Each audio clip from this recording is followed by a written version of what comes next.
Aujourd'hui, on va parler de 7 habitudes matinales qui peuvent littéralement transformer vos journées. Faut vraiment comprendre l'impact de vos premières actions lorsque vous vous levez de votre lit. En fait, ces premières actions peuvent littéralement déterminer comment va être votre journée, si elle va être bonne ou mauvaise. Imagine que tu viens de te lever et la première chose que tu fais à ton réveil, c'est scroller. Donc voilà, t'es là, tu scrolles sur les réseaux, trop bien, ouais. Et puis l'autre scénario, c'est où tu vas te lever et par exemple boire 2 verres d'eau et puis aller faire des pompes directement. Tu penses que lequel sera le plus productif? Celui qui scrolle dès le matin et qui reçoit de la dopamine instantanément sans rien foutre, ou celui qui va justement prendre soin de son corps un petit peu et tout de suite hydrater son corps et aller faire un petit peu d'exercice pour réveiller son corps? Alors si tu penses que c'est celui qui scrolle, et tu peux d'ores et déjà quitter cette vidéo. Et si tu penses que c'est l'autre cas, alors reste sur cette vidéo, je vais te montrer comment démarrer ta journée comme un boss. Alors je vais tout simplement te présenter une routine, mais en fait t'es pas obligé de la suivre dans l'ordre, tu peux également ajouter tes propres informations, mais juste en fait t'auras un squelette, une bonne base pour faire ta propre morning routine.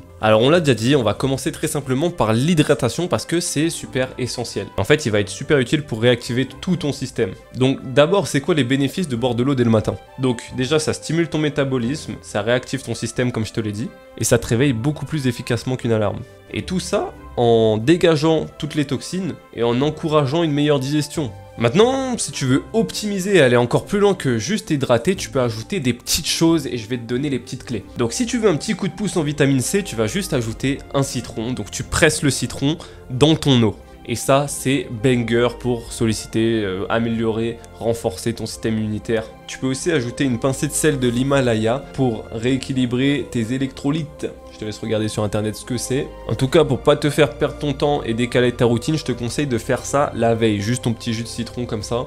Avec ton eau, tu le prépares à l'avance, comme ça tu te réveilles et boum, ça part direct. On va passer à l'étape numéro 2, la mobilité. Alors ça c'est vraiment un truc game changer pour moi qui a changé beaucoup de choses. C'est que en fait ça améliore ta qualité de vie et tes performances pour le reste de ta journée. Ça va te permettre de réduire tes douleurs, de corriger ta posture et d'augmenter tes amplitudes de mouvement. Ce qui va te permettre de te sentir beaucoup plus léger et énergique. Donc en plus de limiter le risque de blessure, ça va juste préparer tes articulations à ta journée. Et franchement, je te le dis, il faut pas forcer, il faut vraiment que tu sois à l'écoute de ton corps. Et de faire tout ça, ça va aussi te déstresser largement et réduire ton anxiété. Et donc la production de cortisol derrière. Tu sais pas comment faire, j'ai tourné une routine de 8 minutes de mobilité matinale. Tu vas pouvoir retrouver en cliquant sur le lien juste ici, s'il est là, ou dans la description. Et en fait, tu vas voir que si tu es régulier, jour après jour, ta mobilité va s'agrandir, tu vas avoir une meilleure posture au quotidien et avoir beaucoup moins de douleur. L'étape numéro 3, ça va être de faire un petit peu d'activité physique. Donc après t'être hydraté et avoir fait de la mobilité, il est temps de vraiment activer ton corps. Et pourquoi c'est top de faire ça dès le matin? C'est qu'en fait, ça va te ramener dans un autre mindset. Tu ne seras plus le même. Tu ne seras pas aigri parce que tu viens de te lever, mais au contraire, tu seras prêt à tout démolir dans ta journée. Si je peux te partager une petite anecdote, dans le Warrior Club, j'ai remarqué une grosse différence quand on fait les Warrior Camp. Donc c'est des moments où on va se réveiller beaucoup plus tôt que la moyenne, donc c'est vers 6 h et c'est une fois dans la semaine, où on va directement aller faire de l'activité physique tous ensemble et ensuite se retrouver en cowork, en visio, pour discuter de notre journée, de ce qu'on va faire concrètement. Et je vous avoue que de faire ça, vous pourrez demander à n'importe qui dans le Warrior Club, c'est exceptionnel.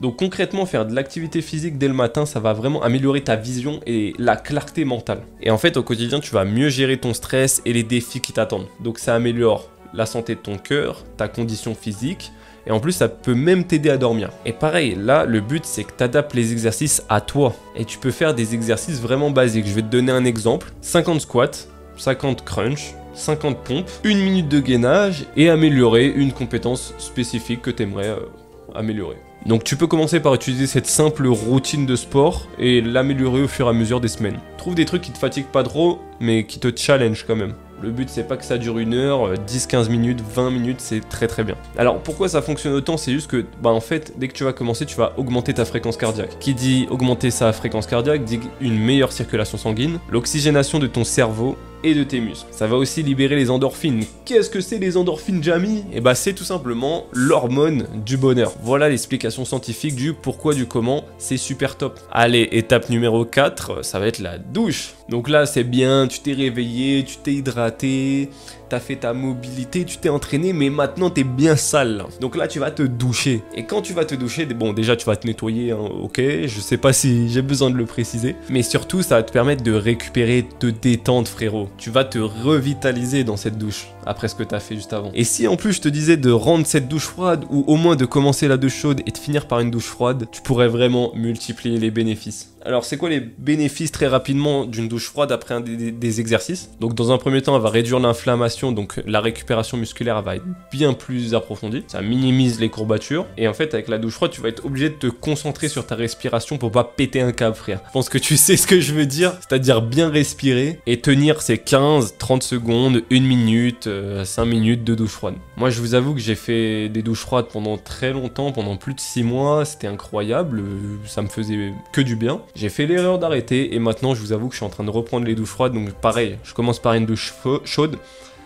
et je finis par 15 secondes de douche froide en premier, et puis la semaine prochaine je vais augmenter, je vais passer à 30 secondes. Donc voilà, c'est toujours pareil, hein, c'est toujours faire petit à petit les choses, mais correctement. Et sache qu'au niveau de la douche froide, elle n'a pas besoin d'être longue pour avoir les bienfaits, faut juste être exposé suffisamment longtemps, et pour moi c'est à partir de 15-20 secondes que ça devient intéressant. Sache que grâce à la douche froide aussi, c'est pareil que l'exercice physique, ta circulation sanguine, ça bouge, et ça transporte les nutriments où il faut dans ton corps, et aussi l'oxygène dans tes muscles. Et sur le plan mental, en fait, ça va augmenter ta production d'endorphines, ce qui va te permettre d'améliorer ton humeur et de réduire ton stress, tu vois, et à quel point c'est corrélé et c'est pas fait pour rien, en fait. Étape numéro 5, ça va être la relaxation. Donc ça, c'est un truc vraiment sous-coté, mais vous vous rendez pas compte à quel point ça peut réduire votre stress et vous faire sentir mieux. Et pareil, en termes de clarté mentale, les gars, ça change tout pour notre journée. Donc en fait, ça va être un petit moment où tu vas prendre le temps de réaligner tes pensées. Donc pourquoi pas fixer tes intentions, tes objectifs de la journée, cultiver un petit peu un sentiment de gratitude sur ta vie actuelle, ce qui est bien, ce qui t'arrive, de voir les bons côtés de la vie, et ça va non seulement en fait améliorer du coup ton humeur, mais aussi tu vas être beaucoup plus prêt à affronter pareil les challenges et les défis quotidiens, tout simplement parce que t'auras pris le temps de voir ta situation actuelle et tout ce qui est bénéfique qui t'arrive. Donc pour faire ça, c'est très simple, tu vas dans un endroit calme, un endroit où tu seras seul, et il y a plein de formes. Tu peux méditer, tu peux écrire, tu peux lire. Il y a énormément de façons de le faire, mais juste trouve un endroit, juste détends-toi, chill. Pareil en termes de temps, comme je vous l'ai dit, dans la routine, il n'y a rien qui est très long, c'est vraiment selon toi. Et juste prends vraiment conscience de ta respiration. Et si je peux te donner un conseil, tu peux aussi regarder les types de respiration holotropique, qui sont en gros des types de respiration guidée et qui te permettent de, resynthétiser ton corps. Et ça c'est pareil, si tu le fais une fois et que tu arrêtes, tu verras pas les bénéfices. Pour voir les bénéfices, il faut quand même que tu le tiennes sur la durée. Fais pas une fois dans ta semaine, vraiment tiens-le sur plusieurs semaines. Ok, étape numéro 6, on va voir l'importance de la nutrition et pas de manger n'importe quoi par pitié dès le matin. Parce qu'on a toujours appris avec la télé, etc., que manger du sucre dès le matin, c'était super cool, manger des céréales, c'est super cool. Non, non, non, non, non. C'est à cause de ça que vous êtes KO dès le matin avant midi. Vous avez un pic d'insuline à cause du sucre et qu'il est tellement violent que vous allez chuter très très rapidement. Alors prenez un petit déj riche en nutriments, riche en vitamines, etc. Parce que c'est pas dans les céréales, dans des choses transformées qu'il y a ça. Prenez l'habitude de prendre des œufs au plat, de prendre des protéines dès le matin. Si vous voulez des glucides, vous le prenez dans des fruits, c'est très bon les fruits le matin. Tu peux prendre du fromage blanc mélangé avec des flocons d'avoine, etc. Enfin bref, tout ça c'est super cool. Et tout ça, ça va soutenir ta réparation musculaire. Et en mangeant bien, tu vas juste te fournir de la réelle énergie, pas du fake, tu vois, le carburant de ton corps, il a besoin de vraie énergie, pas de céréales dès le matin. En plus de ça, tu vas favoriser une bonne digestion et ça, c'est top. Parce que oui, si tu sais pas, les aliments transformés sont beaucoup plus longs à digérer. Et qui dit plus long, dit beaucoup plus d'intensité pour ton corps à digérer. Et c'est ça qui crée aussi une fatigue. Donc pour commencer ça, il faut vraiment que tu utilises des aliments que tu aimes bien. Tu peux te faire un smoothie super bon aux fruits et juste manger à côté des aliments que toi tu kiffes. Étape numéro 7, maintenant tu vas juste tout simplement planifier ta journée pour qu'elle soit parfaite. Maintenant que tu as fait le plein d'énergie, là tu peux vraiment mettre au point ta stratégie de la journée. Donc tu vas établir tes objectifs et l'ordre de priorité. Donc le but ça va être d'établir une liste mais de pas la surcharger. Et en fait une journée bien planifiée, ça va te permettre de vraiment te concentrer sur les choses qui sont vraiment importantes pour toi. Donc on utilise la méthode des petits pas pour atteindre un objectif bien plus grand. Donc c'est très simple, divise tes tâches en petites tâches, ce qui va te permettre d'avoir un sentiment de progression, et en l'occurrence ça va te permettre de rester motivé toute ta journée, et tu vas voir que c'est beaucoup plus agréable et beaucoup plus gérable à réaliser tout au long de ta journée. Alors surtout n'oublie pas d'intégrer des pauses, des moments vraiment pour toi, parce que les gars, moi je suis le premier vraiment à trop travailler, à vraiment prendre aucun temps de repos pour moi, et ça c'est une grossière erreur. Je sais pas si vous connaissez l'histoire de l'éléphant ou du cheval qui se fait tout le temps frapper, bah au bout d'un moment il va arrêter parce qu'il en a marre. En fait, votre corps et votre esprit, enfin vous, c'est pareil. Si vous vous fouettez tout le temps et vous vous dites tout le temps, vas-y, il faut que je travaille tout le temps non-stop, ce que vous allez faire, c'est que vous allez griller votre système nerveux. Tellement vous en demandez trop, tellement vous voulez pas. Après, il y a plusieurs types de personnes. Il y en a à qui ça convient très très bien de faire ça. Mais attention, le burn-out peut arriver. Et ça, faut faire très attention. Même si vous pensez que ça vous fait rien nerveusement, pensez-y. Et d'un côté, il y a des personnes qui prennent trop de pauses. Et ça, c'est un problème aussi. Il faut trouver vraiment le juste milieu entre travail et pause. Pause ne veut pas forcément dire perdre du temps. Attention, il faut bien faire la différence. Donc voilà, si tu incorpores ces 7 étapes de routine matinale, je peux te garantir que c'est incroyable. Mais attends, c'est pas tout, je vais te donner un petit bonus. Ce petit bonus-là, si tu le mets en place, je vais pas te mentir, je ne sais pas comment te le dire, mais ça va tout changer. Tout. T'as compris? Tout, vraiment. Ce bonus, ça va être de limiter l'utilisation de ton téléphone dans ta journée. Je suis le premier à passer beaucoup de temps sur mon téléphone parce que évidemment, c'est mon outil de travail, mais ça reste un gouffre à temps, frère. Vous savez que c'est vraiment un combat, ça. Il faut vraiment faire face à la distraction qu'il y a sur le téléphone. Donc vous pouvez utiliser des bloqueurs de pub, ça c'est vraiment pas mal, de pub. Des bloqueurs d'applications pour ne pas avoir votre journée qui est vraiment affectée par votre téléphone. Vous vous rendez compte, on ne sort même plus, on ne sort quasiment plus de notre bureau, de où on travaille, enfin de je sais pas où. On profite même pas du soleil, frère. Bon, peut-être chez toi il y a zéro soleil, mais quand bien même tu ne sors même plus respirer l'air, tu sais, prendre le temps de juste marcher sans téléphone, ça n'existe plus chez vous. Et c'est la cause principale de dépression, le téléphone. Et ça, il faut, ça, j'ai envie de dire, il faut le comprendre, mais on le sait tous.